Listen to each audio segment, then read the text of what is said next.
आषाढी सोहळ्यासाठी येणाऱ्या लाखो भाविकांच्या स्वागताला विठ्ठल मंदिर अक्षरशः राजवाड्याच्या स्वरूपात सजायला सुरुवात झालेली आहे।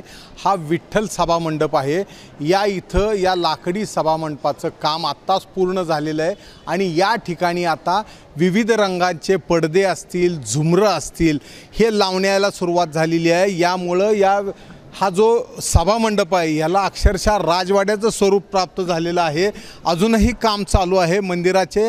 हा जो मुख्य भाग आहे इथं मुख्यमंत्र्यांचा सत्कार सोहळा संपन्न होत असतो आणि याशिवाय भाविक जे येतात ते याच मार्गातून जात असतात। त्यामुळेच हा जो सभामंडप आहे ह्याला अतिशय विलक्षण रूप देण्याचा प्रयत्न मंदिर प्रशासनाकडून करण्यात आलेला आहे। यासाठी मोठ्या प्रमाणात झुमरं आणि बाकीचे पडदे वगैरे लावून ह्याची सजावट केली जाते।